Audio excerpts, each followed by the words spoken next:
যে যৌগগুলো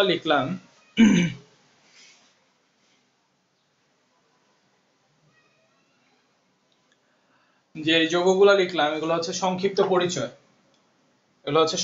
পরিচয়। তুমি পরীক্ষায় অবজেক্টিভে তোমার মনে করো যদি এইভাবে সংকেতে দেওয়া থাকে এবং ত্রিভুজের সাইজ যেমনই থাকুক, সেটা ত্রিভুজ যেমনই হোক, সেটা এমন হোক, এমন হোক, অথবা এমন হোক, অথবা তোমার যেমনই হোক আর কি, সেটা যেমন মঞ্চে তেমন হোক, অথবা এমন হোক, যেমন মঞ্চে তেমন হোক, মানে যেমন খুশি তেমন সাজো, যেই যৌগই হোক, তো এটা আমরা আমাদের দেখে মনে কি হবে, মনে হবে যেন এটা এমনি কোনো মনে সংকেত, কিন্তু না, কেমিস্ট্রিতে যখন আমরা এটা দেখব তখন আমরা অবশ্যই বুঝবো যে এটা একটা সংকেত, এটা একটা কেমিস্ট্রির একটা সংকেত। এবং সেই সংকেতের নাম হচ্ছে, যেহেতু এখানে তিনটা মাথা, অলওয়েজ তিনটা মাথা থাকবে, যেহেতু এখানে তিনটা মাথা থাকবে এবং তিনটা মাথা মানে হচ্ছে তিনটা কার্বন, তিনটা পয়েন্ট মানে হচ্ছে তিনটা কার্বন, তিনটা সংযোগ স্থল মানে হচ্ছে তিনটা কার্বন।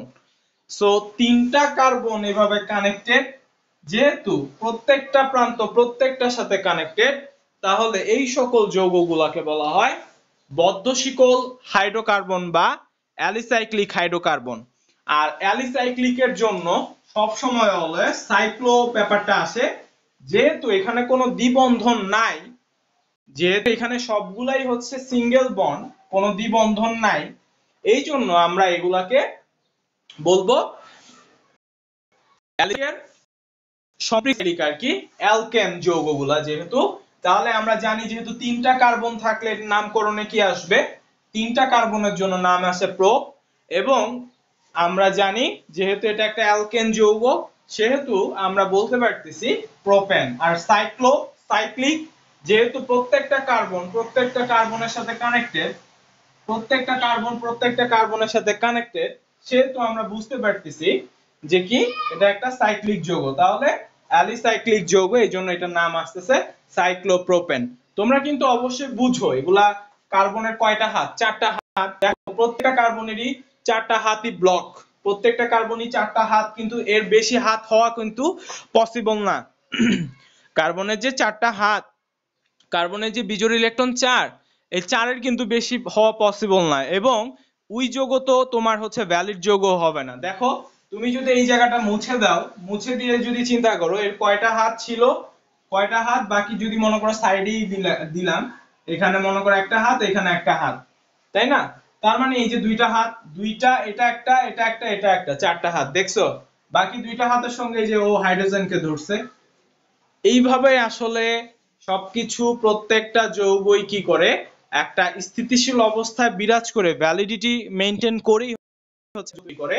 যদি তুমি মনে করো যে এখানে কার্বনের হাত অনেকগুলা, এটা মনে করার কিছু নাই। হ্যাঁ, কার্বনের হাত অনেক হইতে পারে না, কার্বনের হাত ম্যাক্সিমাম চারই হতে পারে, এর বেশি কার্বনের হাত প্রদর্শন করতে পারবে না, কখনোই না। যখন তুমি অবজেক্টিভে দেখেই বুঝতে পারবা, সেটা কি পসিবল কি পসিবল না, অবজেক্টিভ দেখেই তুমি বুঝতে পারবা সেটা কি পসিবল কি পসিবল না। হ্যাঁ, তুমি যদি তোমার যদি এমন যৌগ দেয় যেখানে কার্বনের হাত পাঁচটা হয়ে যাচ্ছে, তখনই তুমি বুঝবা যে এটা একটা ভ্যালিড যৌগ না। ওকে, তাহলে এই জন্য আমি যৌগগুলা লিখে দিলাম। কেন লিখে দিলাম? কারণ অবজেক্টিভে প্রায় সময় এগুলো আসে এবং ফিউচারের জন্য তোমার ইম্পর্টেন্ট। তুমি যদি ইন ফিউচার যদি তুমি কোথাও ভালো কোনো কলেজে অ্যাডমিশন দিতে যাও, যেহেতু তোমাদের এসএসসি প্রায় এই 4 মাস, 4 মাস তো এমনি এমনি আমাদের কোয়ারেন্টাইনেই চলে গেছে। সো আর 4 মাস এমনি এমনি চোখের দেখায় চলে যাবে। তো এই 4 মাস পরেই তোমার এসএসসি, এরপরে তোমার হচ্ছে যে অ্যাডমিশন প্রক্রিয়া, যদি তুমি ভালো কলেজে যাইতে চাও, হলি ক্রসে ভালো কলেজে যেতে চাও, তখন অ্যাডমিশনে তোমার এই জিনিসগুলো খুব ইম্পর্টেন্ট, খুব ইম্পর্টেন্ট। এই জন্য আমি বললাম যে কিছু ইনফরমেশন দিলাম খুব ইম্পর্টেন্ট, যেটা ফিউচারের জন্য আর তোমার রিসেন্ট অবজেক্টিভের জন্য। তো তোমার অবজেক্টিভে যদি আসে এরকম সংকেত দিয়ে দেয়, সংকেত দিয়ে যদি বলে এটা যেমন মন চায় তেমন সংকেত হইতে পারে, এটা যেমন তা না, এটা যেমন হইতে পারে, এটা এমনও হইতে পারে, এটা এমনও হইতে পারে, এমনও হইতে পারে, এটা ঠিক আছে, এমনও হতে পারে এটা। তাহলে আমার বুঝতে হবে এটা এমন হইলে এখানে 5টা কার্বন, এই মাথাগুলো এক একটা কার্বন, এই মাথাগুলো এক একটা কার্বন। ওকে, এই মাথাগুলো এক একটা কার্বন। সুতরাং যেহেতু এখানে এক একটা কার্বন, যেহেতু এটা কি এখানে কোনো দ্বিবন্ধন নাই, সেহেতু এখানে সবাই অ্যালকেন যৌগ। যেহেতু এখানে কোনো দ্বিবন্ধন নাই সেহেতু এটা সম্পৃক্ত, সম্পৃক্ত অ্যালিসাইক্লিক, তাই না? এখানে আমি লিখে দিতে পারি সম্পৃক্ত অ্যালিসাইক্লিক। সম্পৃক্ত মানে কি? সম্পৃক্ত মানে carbon carbon single bond, carbon carbon একক বন্ধন থাকবে। তার মানে এখানে আমি দেখতে পাচ্ছি যে প্রত্যেকটা কার্বনের প্রান্ত প্রত্যেকটার সাথেই কানেক্টেড, সবার সাথেই যুক্ত। সেহেতু আমি বুঝতে পারতেছি যে এটা, এই যৌগগুলা কিন্তু অ্যারোমেটিক যৌগ না, এগুলো হচ্ছে অ্যালিসাইক্লিক যৌগ। অ্যারোমেটিক যৌগ কিন্তু আমি লাস্টে বুঝাইয়া দিছি, লাস্টে বুঝাইয়া দিছি। আমার মনে হলো যে আমি আরেকটা ডিফারেন্স করে দেই, ডিফারেন্স করে তোমাদেরকে বুঝাই। এই জন্য আমি আবার অ্যালিসাইক্লিক যৌগগুলো আবার উঠাইলাম, কারণ এখানে অনেকেই আসছি যে আমরা হয়তোবা এইটা ভাবতেছি যে এরকম চক্রীয় থাকলেই, এরকম হচ্ছে চাক্রিক যৌগ যেগুলা, যেগুলা হচ্ছে যে এরকম আবদ্ধ টাইপের যৌগগুলা দেখলেই আমরা অ্যারোমেটিক যৌগ ভাবতে পারি। না, হবে না, অ্যারোমেটিক যৌগ আমরা ভাবতে পারবো না। এবং কেন ভাবতে পারবো না আমি সেটাও তোমাদেরকে কি করছি, বইয়ের বাইরের থেকে, বাহির থেকে আমি একটা সূত্র দিয়েও প্রুফ করে দেখাইছি তোমাদের। সো তোমাদের যদি কখনো অবজেক্টিভে আসে যেমন যৌগই আসুক, তুমি দেখে ফার্স্ট অফ অল সেটা অ্যারোমেটিক কি অ্যারোমেটিক না তুমি দেখেই বুঝে ফেলা উচিত। কিভাবে? সেটা তুমি মানে 4n+2 এটার সাথে তুলনা করে, এটা দিয়ে মান বের করে n এর ভ্যালু দেখে তুমি বুঝে ফেলবা। যদি তুমি কনফিউজড হও, তবে তোমাদের লেভেলে তোমরা কনফিউজড হবে না, কারণ তোমাদের লেভেলে এত ভ্যারিয়েশন নাই। তোমরা যখন ইন্টারে উঠে সেকেন্ড ইয়ারে যখন জৈব যৌগ পড়বা, তখন তোমাদের এই যে আমার কথা মনে পড়বে যে আমি এই যে সূত্রটা আরো কত আগে তোমাদেরকে শিখাইয়া দিছি, তখন তোমাদের আর আলাদা করে পড়া লাগবে না, তখন তোমরা জাস্ট প্র্যাকটিসের মধ্যে চলে যাবে। এই জন্যই আর কি ফিউচারের জন্য পড়ানো। তাহলে দেখো এবার খেয়াল করো যে এই যৌগ যেমন মন চায় তেমন আসতে পারে, এবং এটা তুমি যখন কেমিস্ট্রির মধ্যে দেখবা তখন অবশ্যই বুঝবা যে এটা একটা অ্যালিসাইক্লিক যৌগ। ওকে, এবং সম্পৃক্ত অ্যালিসাইক্লিক যৌগ। এটা যেমন মন চায় তেমন হইতে পারে, এটা এমনও উল্টাও হইতে পারে, উল্টাও হইতে পারে, এরকম উল্টাও হইতে পারে, এদিকে উল্টাও হইতে পারে। হ্যাঁ, তো এরকম যৌগ যদি তুমি দেখো, অবজেক্টিভে দেখো বা কোথাও দেখো, তাহলে তুমি বুঝবা অবশ্যই যেগুলো একটা অ্যালিসাইক্লিক যৌগ। এবং অ্যালিসাইক্লিকের জন্য সব সময় সাইক্লো কথাটা আসবে, আর বাকি কথাটা তো তোমরা নরমালি তিনটা কার্বন, যেহেতু তিনটা মাথা, যেহেতু এখানে তুমি কার্বন হিসাব করতে পারতেছো কয়টা, এখানে তুমি 5টা কার্বন হিসাব করতে পারতেছো। দ্যাট মিন্স 5টা কার্বন যেহেতু, তাহলে 5টা কার্বনের জন্য পেন্ট আসে। যেহেতু পেন্ট আসে, তাহলে যেহেতু অ্যালকেন যৌগ, তাহলে এই যে সাইক্লো পেন্টেন। ঠিক একই ভাবে আমরা বুঝতে পারতেছি যে এখানে 6টা কার্বনের মাথা, এখানে 6টা কার্বনের মাথা, তো আমরা বুঝতে পারতেছি যে এগুলা কি হবে, এটা কি হবে, সাইক্লোহেক্সেন। ওকে, আচ্ছা, তাহলে এবার আমরা যাব অসম্পৃক্ত অ্যালিসাইক্লিক যৌগগুলোতে। অসম্পৃক্ত,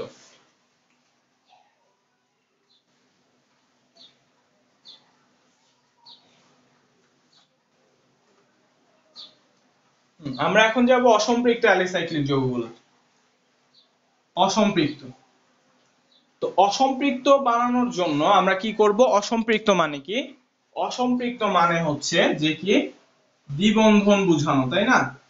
অসম্পৃক্ত মানে হচ্ছে দ্বিবন্ধন থাকবে বা ত্রিবন্ধন থাকবে। তবে তবে বদ্ধ শিকল যে হাইড্রোকার্বন গুলা, মানে অ্যালিসাইক্লিক যে হাইড্রোকার্বন গুলা, এই অ্যালিসাইক্লিক হাইড্রোকার্বন সমূহে ত্রিবন্ধন থাকাটা একটু ইম্পসিবল হয়ে যায় আর কি। পসিবল হয় না, ইম্পসিবল বলতে পসিবল হয় না। অ্যালিসাইক্লিক যৌগগুলোর মধ্যে যেগুলোর মধ্যে 3টা বন্ধন থাকা, একটা কার্বনের 3টা হাত প্রদর্শন করা একটু পসিবল হয় না, কারণ কোনো যৌগ সে তৈরি করতে পারে না, কারণ ভ্যালিডিটি থাকতে হবে। তো একটা যৌগ তৈরি করলেই তো আর হইলো না, সেটা একটা মেইনটেনেন্স থাকতে হবে, রুলস থাকতে হবে, সেটার একটা ভ্যালিড রিজন থাকতে হবে। ব্যাপারটা এটা। সো অসম্পৃক্ত অ্যালিসাইক্লিকের মধ্যে আমরা সব দ্বিবন্ধনটাই বেশি দেখব। যেমন আমি যদি তোমাকে এখন দেখো, সবগুলোর নাম এখন জাস্ট একটুখানি জায়গা চেঞ্জ হবে। দেখো আমি জাস্ট কি করব, যেহেতু এখানে আমি দ্বিবন্ধন দিব, যেহেতু আমি এখানে দ্বিবন্ধন দিব, দ্বিবন্ধন নিয়ে আসব। দেখো আমি এখন এখানে দ্বিবন্ধন নিয়ে আসলাম। তাহলে দ্বিবন্ধন নিয়ে আসলে দেখো তো কার্বনের হাত কি কমে গেল না? এক একটা কার্বনের হাত, তখন এক একটা কার্বনের হাত, তুমি কি বুঝতে পারতেছো, তোমরা কি বুঝতে পারতেছো যে এই দেখো কার্বনের, এই দেখো এখানে আমি যদি এটা মুছে দেই, মুছে দিলাম, মুছে আমি এইভাবে বুঝাইলাম দেখো যে আমি এটা কি করলাম, যাদের মধ্যে দ্বিবন্ধন দিলাম, এটা আমি যে কোনো জায়গায় দিতে পারি, এটা কোনো পার্মানেন্ট কিছু না, এটা বুঝতে হবে, এটা কোনো পার্মানেন্ট না যে নিচেই হইতে হবে। নিচে দিলাম যেটা দেখতে সৌন্দর্য, তাই আমি দিলাম এখানে, বাঁকা করে না দিয়ে নিচেই দিলাম। তো সো দেখো তুমি এবার খেয়াল করো, অবশ্যই যাদের জন্য জৈব যৌগটা খুব একেবারেই নতুন, তারা অবশ্যই খেয়াল করবা, যাদের জন্য জৈব যৌগ খুব কঠিন জিনিস, তারা খুবই মনোযোগ দিয়ে খেয়াল করবা। অন্য কোনো কিছু, কোন অ্যাক্টিভিটিস হাতের মধ্যে বা কোনো কিছু করে থাকলে সেটা থেকে বিরত থাকো, বোর্ডের দিকে খেয়াল করো।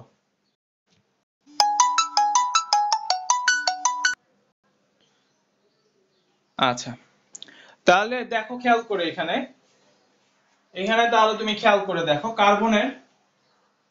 কার্বনের কয়টা হাত, কার্বনের কয়টা হাত, কার্বনের 4টা হাত, দেখো 1টা 2টা 3টা 4টা, দেখছো?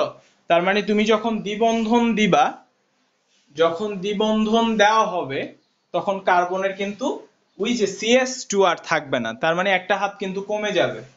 তাহলে একটা হাত যেহেতু কমে যাবে এখানে, সেহেতু তাহলে তো আমাদের একটা হাইড্রোজেন কমে যাবে, তাই না? হাইড্রোজেন সংখ্যা তো কমে যাবে না? এই যে কমে গেল, তাহলে এইখানের সংকেতটা কেমন হবে? এইখানের সংকেতটা হবে এই যে জাস্ট এই যে এখানে একটা দাগ দিলেই হবে, এটা দাগ দিলেই বোঝা যাবে যে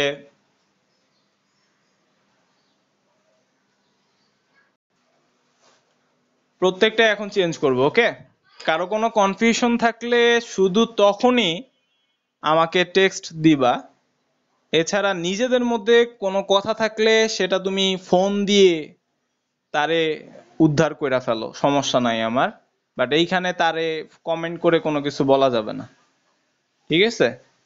কারণ এইখানের রেকর্ড হয় যে কমেন্টগুলো উঠে যায়, সো এগুলা বাহিরের কেউ দেখলেও খারাপ বলবে। আচ্ছা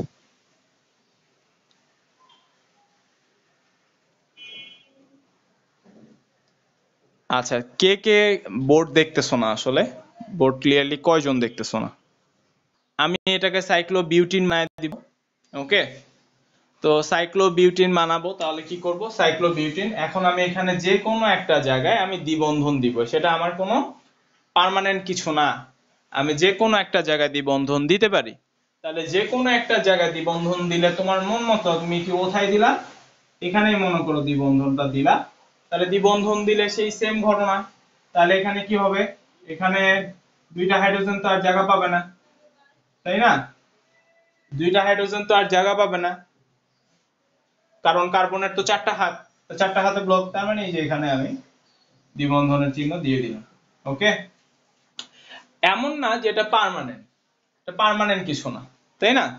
এটা যদি আমি এখন এইখানে দেই, এটা যদি আমি এখন এইখানে দেই, তাহলে এইখানে দিলে আমার এটা এইখানে যদি দেই, এটা যদি আমি পাশে দেই, তাহলে পাশে দিলে আমার এইখানে এই তো CH CH ডাবল বন্ড হবে, এই তো, তখন আমার চিহ্নটা কি হবে, তখন আমার চিহ্ন এই যেটা হবে।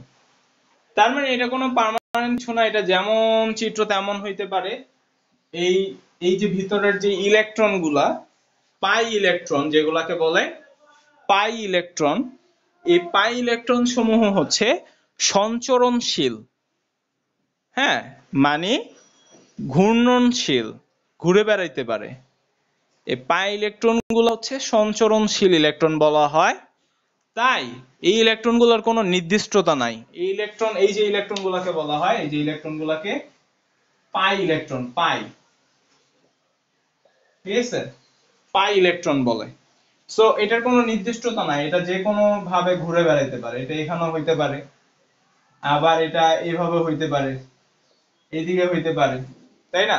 আবার এটা সাইডে হইতে পারে, আবার এটা এখানে হইতে পারে, এটার কোনো নির্দিষ্টতা নাই, এটার কোনো নির্দিষ্টতা নাই যে এটা কোথায় হবে, কোনো নির্দিষ্টতা নাই। তো এই হচ্ছে তোমার তাহলে অসম্পৃক্ত অ্যালিসাইক্লিক গুলা দেখলা।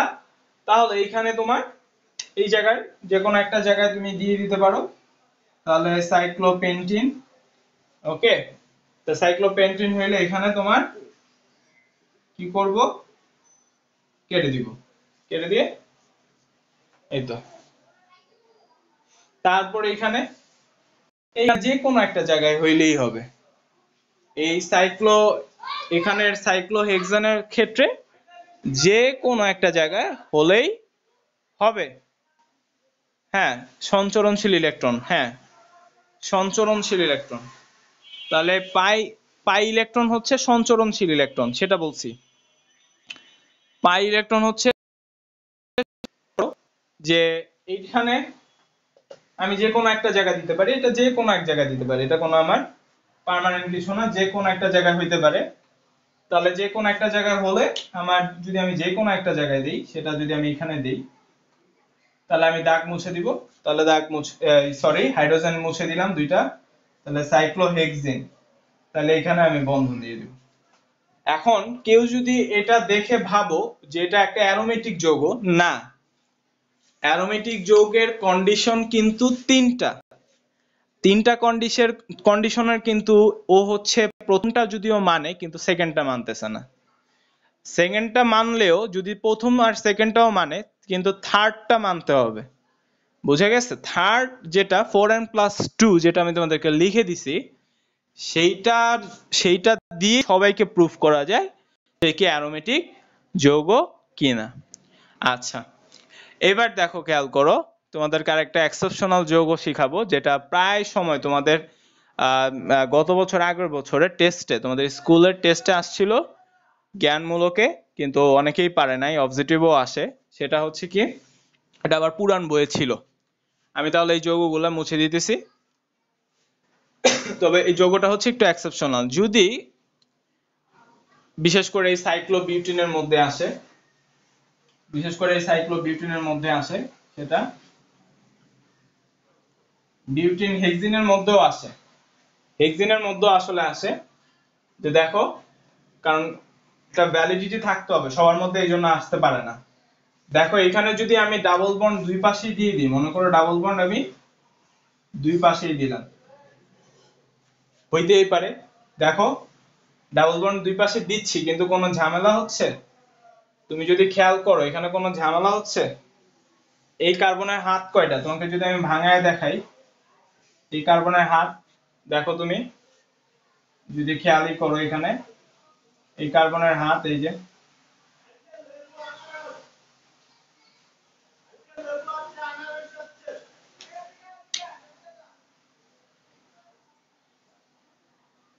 খেয়াল করো তুমি এখানে দেখো, কার্বনের হাত মেইনটেইন করেই কিন্তু ডাবল দুইটা বন্ধন আসছে, তাই না? কার্বনের হাত মেইনটেইন করেই কিন্তু ডাবল বন্ধন, দুই পাশে ডাবল ডাবল বন্ধন আসছে। হ্যাঁ, এটা একটা ভ্যালিড যৌগ। এই যৌগ এক্সিস্ট করে। এই যৌগ নামকরণটা তখন চেঞ্জ হয়ে যাবে, এই জন্য, যেহেতু তোমার দুইটা আসছে, এই জন্য এটার নামকরণ চেঞ্জ হয়ে যাবে। এবং এটার নামকরণের জন্য যখন এরকম ডাবল বন্ড আসে দুইটা, দেখো কার্বনে কিন্তু চারটা হাতই আছে, হাত সংখ্যা কিন্তু বাড়ে নাই, হাত সংখ্যা যা আছে তাই। কার্বনের এক এক দুইটা, এই যে দেখো চারটা, দেখছো? এই কার্বনেরও দুইটা তিনটা চারটা, দেখছো? এই কার্বনেরও চারটা। সো এটা একটা ভ্যালিড যৌগ। এবং এই ভ্যালিড যৌগের তখন, যেহেতু যখন ডাবল বন্ড দুইবার আসলে, ডাবল বন্ড যদি দুইবার আসে, তখন এই যৌগটার নামকরণ হয়ে যায়, ডাবল বন্ড দুইটা আসার জন্য, বিউটাডাইন, বিউটাডাইন, সাইক্লোবিউটাডাইন। ঠিক আছে? এটার নাম হয়ে যাবে সাইক্লোবিউটাডাইন। যে ডাইনি আছে না, ডাইনি বলে, ডাইনি, ওই ডাইনি ডাইন। ঠিক আছে? এই যে নামকরণের জন্য এটা নাম হয়ে যাবে সাইক্লোবিউটাডাইন। ওকে, ঠিক আমি আসলে এটা মুছে ফেলছি, এটার বেলাও হইতে পারতো, হেক্সেনের বেলাও হয়। দেখো হেক্সেনের বেলায় কিভাবে হয়, আমি জাস্ট এই সংকেতটা লিখলাম।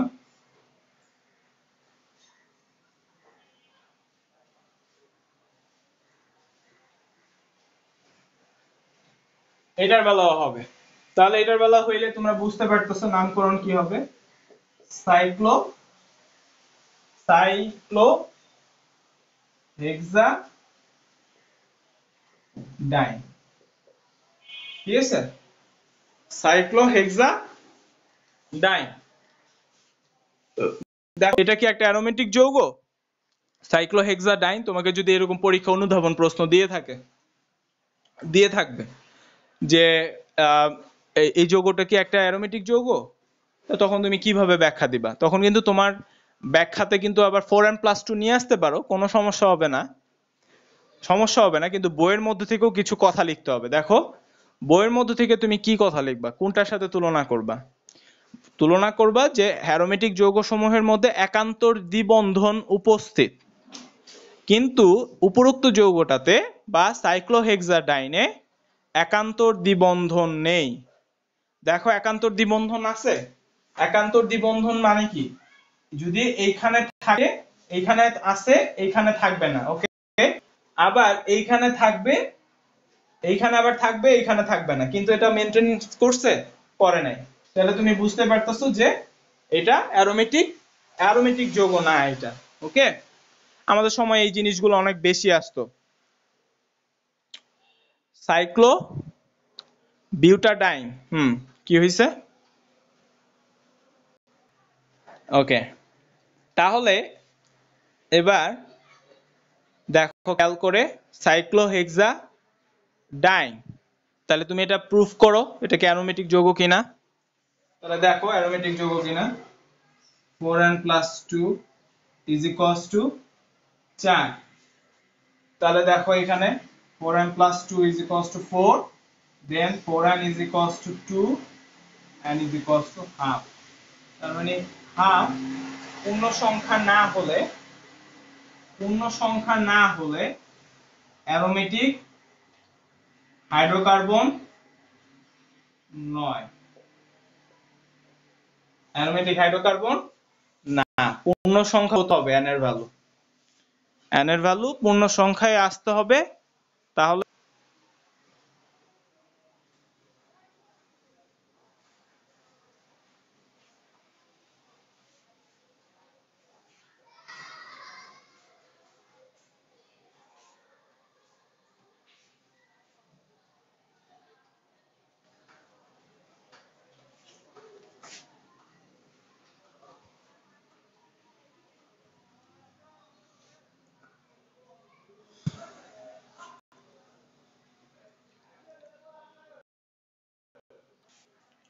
আচ্ছা, আমরা বোর্ডে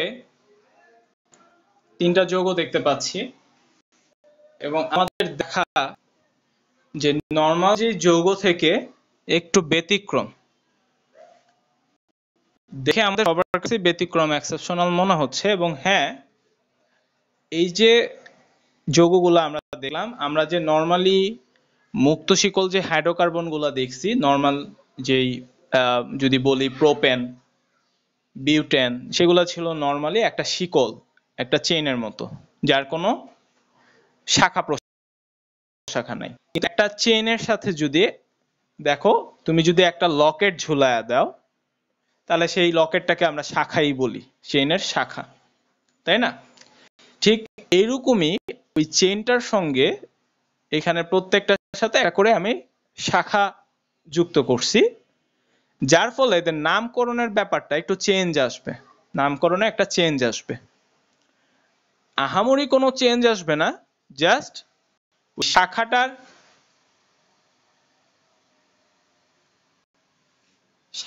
জাস্ট একটা চেঞ্জ আসবে। ওকে, তাহলে দেখো এবার খেয়াল করো যে এখানে আমি যদি এখন এগুলো নামকরণ করি, তাহলে তুমি এখন বুঝবা, তোমার শেখা উচিত এই নামকরণগুলা কেন, কারণ এগুলো ইন ফিউচারের জন্য খুব বেশি ইম্পর্টেন্ট। এবং সাপোজ তোমার যদি এসএসসি তেই যেমন বাইর থেকে দুই একটা প্রশ্ন যদি হয়ে যায়, পরীক্ষার হলে যদি তোমরা কেউই না পারো, ভালো স্টুডেন্ট না পারা মানে হচ্ছে যে ওই হলের কেউই পারে না। এখন এইখানেও যেমন আমি এখন যে শিখাবো, দেখা যাবে যে এইখানেরও এই 15-20 জনের মধ্যে দেখা যাবে মাথায় থাকবে 2 জনের। এই জন্যই ওই 2 জন যদি মনে রাখতে পারে, বাকি ওই হলের সবাই মনে রাখতে পারবে। তো একটা অবজেক্টিভ, 2টা অবজেক্টিভ করে কিন্তু 5-6টা অবজেক্টিভ যখন কমে যায়, তখন কিন্তু হচ্ছে যে 5-6টা অবজেক্টিভের যখন কাটা যায়, তখন হচ্ছে যে কিন্তু না এ প্লাস পাওয়ার সম্ভাবনাটা অনেক অনেক কমে যায়, অনেক রিস্ক হয়ে যায় ব্যাপারটা। সো এই জন্য আমি যদি মনে করি যে একটা অবজেক্টিভের জন্য এত বড় কিছু শেখার তো প্রয়োজন নাই, এটা যে মনে করবা সে হচ্ছে সর্বোচ্চ পর্যায়ের বলদ। বুঝছো? 1 নাম্বার থেকেই 1 নাম্বারই আগে ক্যারি করার চিন্তা ভাবনা, তারপরে আস্তে আস্তে বলো, তারপরে আস্তে আস্তে বড় মানগুলোর ব্যাপারে যাবা। আচ্ছা, যাই হোক, তো এই জন্য আমরা এখন একটু পরিশ্রম করব, আমরা চেষ্টা করব যে এই যোগগুলোর নামকরণগুলো শেখার, মনোযোগ দিয়ে। তাহলে দেখো, এবার খেয়াল করো যে ফার্স্ট অফ অল কিছু রুলস বলতে অনেকগুলাই রুলস, এগুলোর নিয়ম আছে ইউপ্যাকের দেওয়া। আমি খুব সংক্ষিপ্ত করে সহজ ভাষায় তোমাদের জন্য বলতেছি, আসলে এত ভাষা সাজা প্রেজেন্টেশন করে তো ইয়া করে লাভ নেই। তো তোমাদের যেটা সহজ বোধ্য সেটাই আমি ইউজ করব। সো ওই রুলস গুলা আর লিখে দেওয়ার একজনও মনে রাখতে পারবা না, মুখস্থ করতে পারবা না, রাখতেও পারবা না। সো যেভাবে এখন বুঝাবো সেটাই তুমি রুলস গুলা মাথায় রাখলেই হবে ওইভাবে। দেখো, প্রথম যোগের নাম হচ্ছে, তুমি যে কোনো এক দিক থেকে হিসাব করবা, দীর্ঘতম শিকল হিসাব করবা। দীর্ঘতম শিকল মানে মানে কোন শিকলের নাম্বারিং করলে সবচেয়ে বেশি যায় মানে 1 2 3 4। যেমন আমি যদি এখন নাম্বারিং করি, এটা তো যে কোনো একদিক থেকে করলেই হবে, কারণ এটার শাখাটা একদম মাঝে আছে। তো আমি যদি এখন এদিক থেকে নাম্বারিং করি, সর্বোচ্চ 3 হচ্ছে নাম্বার, সর্বোচ্চ 3 হচ্ছে। আবার যদি আমি এভাবেও নাম্বার করি, এদিক থেকেও নাম্বার করি 1 2 3, তাহলেও 3 হচ্ছে। আবার যদি আমি এইভাবে নাম্বার করি, এইভাবে যাই, আবার যদি আমি এইভাবে যাই, তাহলে এদিক থেকেও আমার 3 হচ্ছে, তাই না? তার মানে আমি হিসাব করে দেখলাম, আমি যেদিক থেকে নাম্বারিং করি না কেন, আমার সবচেয়ে বেশি কার্বন 3ই আসতেছে, সর্বোচ্চ কার্বন 3ই পাবো, এর বেশি আমি পাবো না বা পাচ্ছি না। তো আমরা নরমালি হচ্ছে যে আমরা এভাবেই হিসাব করলাম, অথবা এভাবেও নিতে পারি, কোনো সমস্যা নাই। তাহলে দেখো, যেটা ঝুলে থাকে মোটামুটি আমরা সেটাকে ধারণা করব যে সেটা একটা শাখা। যদি আমি এখানে এটা একটা শাখা, যদি আমি এখন এইভাবে নিতাম, তাহলে এটা হয়তো শাখা। হ্যাঁ, এটা হয়তো আমার শাখা। যদি আমি ওইভাবে নিতাম, তাহলে আমার এটা হয়তো শাখা। আর তুমি যেহেতু আমি নিলাম, এইভাবে নিলাম হচ্ছে শাখা। যদি আমি এইভাবে নেই, তাহলে এটা হচ্ছে শাখা। আচ্ছা, নরমালি আমরা কি করলাম, এইভাবেই নিলাম, আমরা এইভাবেই লম্বালম্বি ভাবে খুঁজার চেষ্টা করব। ওকে, তাহলে এবার দেখি, খেয়াল করে দেখি, দেখো যেটা ঝুলে আছে সেটা, এই যৌগগুলা তোমরা পরিচিত হইছো কিনা, যে অ্যালকাইল যৌগ। এই যৌগগুলো হচ্ছে অ্যালকাইল যৌগ। অ্যালকাইল যৌগগুলো হচ্ছে অ্যালকাইল, যেগুলো যাদেরকে আর দিয়ে প্রকাশ করে, এবং আর মানেই হচ্ছে অ্যালকাইল, এবং আর এর সংকেত হচ্ছে CnH2n+1। সিএন মানে অ্যালকেন থেকে তৈরি হয় যে যৌগগুলো, সেটাই হচ্ছে অ্যালকাইল যৌগ। তাহলে CnH2n+1, দেখো এখানে আমি যদি n = 1 বসাই, তাহলে প্রথম যৌগ পাচ্ছি CH3,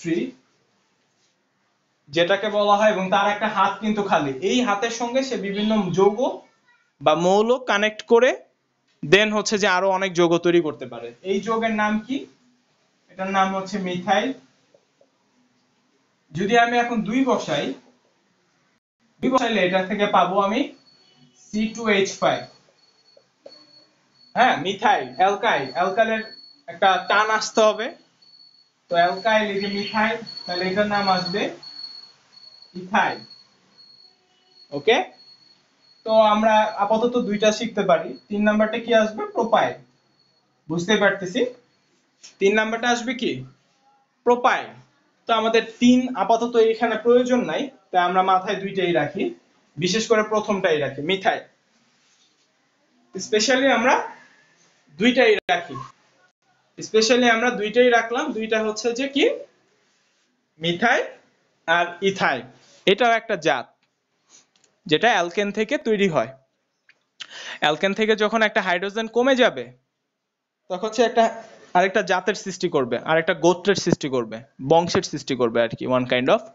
এবং সেটার নাম হচ্ছে অ্যালকাইল।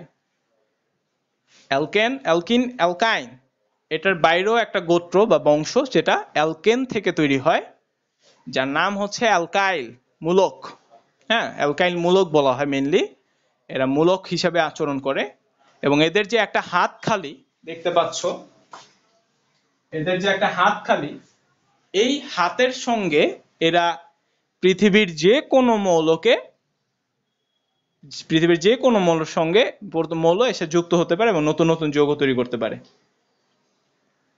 হ্যাঁ, বন্ড দিছি, বন্ড দিছি, অবশ্যই বন্ড দিতে হবে, কারণ তুমি বুঝতেই পারতেছো যে এখানে তোমার বোঝা উচিত, তোমাদের বোঝা উচিত, কারণ এখানে তার একটা হাত খালি।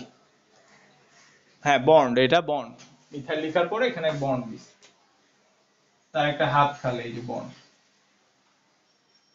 তার একটা হাত খালি। এবং অ্যালকেন থেকে ব্যাপারটা এরকম যে তুমি যদি মিথেন লেখো,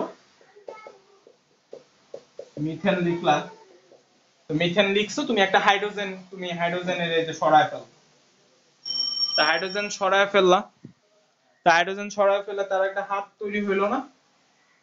এই হাতের সঙ্গে সে এখন ক্লোরিন, ব্রোমিন, মনে করো ক্লোরিন, ব্রোমিন, হ্যাঁ ক্লোরিন, ব্রোমিন, যে কোনো মৌল, যে কোনো যৌগ এসে যুক্ত হইতে পারে, যে কোনো যৌগমূলক এসে যুক্ত হইতে পারে, তাই না?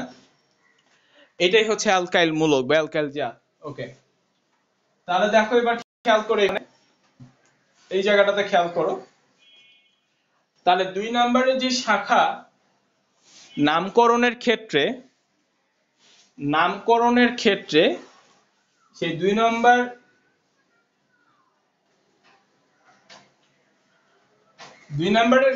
যেহেতু 2 নম্বরের শাখাটা পড়ছে, সেই শাখাকে ইন্ডিকেট করতে হবে। নামকরণের ক্ষেত্রে রুলস হচ্ছে সেই শাখা ইন্ডিকেট করা।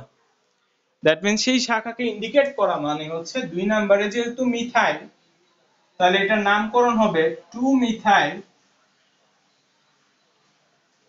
2 মিথাইল, 2 মিথাইল। যেহেতু এখানে কয়টা কার্বন? 3টা।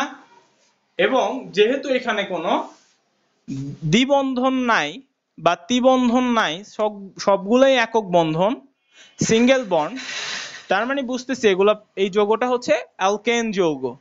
এবং সর্বোচ্চ কার্বন সংখ্যা হচ্ছে 3, তার মানে সর্বোচ্চ শিকল হচ্ছে 3, যেহেতু তার মানে এর নামে আসবে প্রপ। আর যেহেতু এটা একটা অ্যালকেন, সেহেতু এর নামে আসবে প্রোপেন। তার মানে আমি বুঝতে পারতেছি যে কি 2 methyl propane, 2 methyl propane. Clear? এটা আমরা ক্লিয়ার? ওকে, এবার আমরা যাব পরেরটা, 2 নম্বরে। 2 নাম্বারটাতে যাব। তাহলে 2 নাম্বারটাতে দেখো নামকরণ বলছিলাম, শাখা, শাখা যেদিক থেকে, এটাকে আমরা শাখা হিসেবেই নিলাম, শাখা যেদিক থেকে নাম্বারিং করলে আগে পড়ে সেদিক থেকে নাম্বারিং করতে হবে। তাহলে যেদিক থেকে আগে পড়ে মানে এখান থেকে আগে পড়বে, এই যে 1 2 3 4, এই যে কাছাকাছি। যেদিক থেকে রুলস, এটা রুলস অনুযায়ী যেদিক থেকে শাখা আগে পড়বে নাম্বারিং করলে ছোট হবে, সেদিক থেকে আমার নাম্বারিং করতে হবে এবং দীর্ঘতম শিকল খুঁজতে হবে। তাহলে দেখো দীর্ঘতম শিকল কত আসতেছে? 1 2 3 4। তুমি যদি এভাবে যাও তাহলে 3 আসবে 1 2 3 3 তো হবে না 4 আসতেছে সর্বোচ্চ তাহলে 4 হবে যেহেতু এখানে আমি বুঝতে পারতেছি দুই নম্বরে শাখার নাম হচ্ছে অ্যালকাইল মিথাইল সেহেতু আমি বলতে পারতেছি যে 2 মিথাইল যেহেতু তুমি বুঝতে পারতেছো সর্বোচ্চ সংখ্যা 4 দীর্ঘতম শিকল হচ্ছে 4 দীর্ঘতম তাহলে সর্বোচ্চ কার্বন সংখ্যা হচ্ছে 4 তাহলে 4 হইলে বিউট যেহেতু এখানে কোনো দ্বিবন্ধন নাই ডাবল বন্ড নাই সেহেতু এখানে আমি বুঝতে পারতেছি যে কি হবে বিউট যেহেতু এটা সিঙ্গেল বন্ড সবগুলা তার মানে বিউটেন 2 মিথাইল বিউটেন ওকে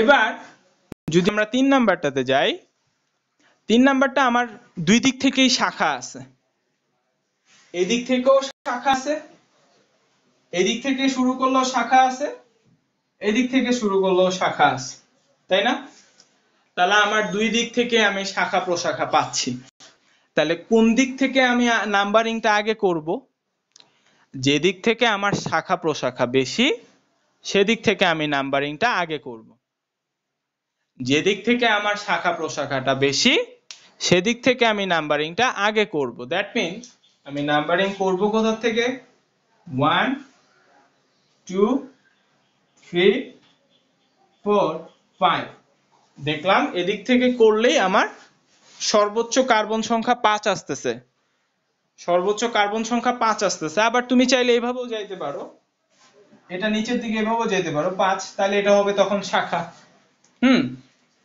তখন এটা শাখা হবে একই হবে নামকরণের কোনো চেঞ্জ আসবে না এটাই হবে তো তোমাদেরকে সিম্পল বোঝানোর জন্য আমি সোজাই গেলাম সিম্পল ভাবে বোঝানোর জন্য আমি সোজাই গেলাম তার মানে 5 ওকে তাহলে সিম্পল ভাবে বোঝানোর জন্য আমি সোজা ভাবেই নিলাম তাহলে এবার দেখো খেয়াল করে কেন আমি এদিক থেকে নিলাম কেন এদিক থেকে স্টার্ট করলাম কেন কারণ এদিক থেকে আমার শাখা দুইটা এদিক থেকে স্টার্ট কেন করলাম এদিক থেকে স্টার্ট করার রিজন হচ্ছে আমার শাখা হচ্ছে দুইটা যেহেতু শাখা একাধিক যেদিক থেকে একাধিক সেদিক থেকে আমার নাম্বারিং করতে হয় ওকে সেদিক থেকে আমার নাম্বারিং করতে হবে এবং সেদিক থেকে আমার ছোট খুঁজতে হবে ছোট মান খুঁজতে হবে আর কি তাহলে আমি এদিক থেকে দেখলাম 1 2 3 যদি তুমি এদিক থেকে করতা তাহলে এটা কি হইতো কয় নম্বরে পড়তো 1 2 3 4 নম্বরে পড়তো হইতো না তাই না আমার যেদিক থেকে কাছাকাছি সেদিক থেকে নাম্বারিং করতে হবে তাহলে সেদিক থেকে নাম্বারিং করলে দেখো এবার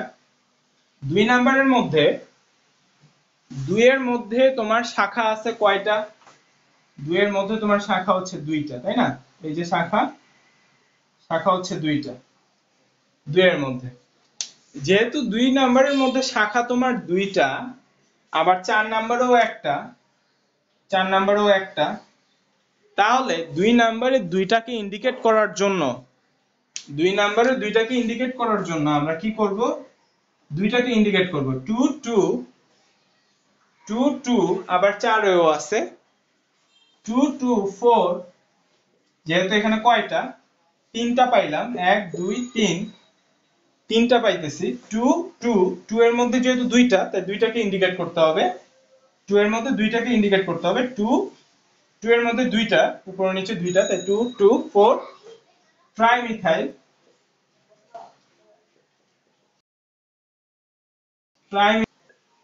ট্রাইমিথাইল যেহেতু এখানে সর্বোচ্চ শিকল হচ্ছে 5 তাহলে ট্রাইমিথাইল পেন্টেন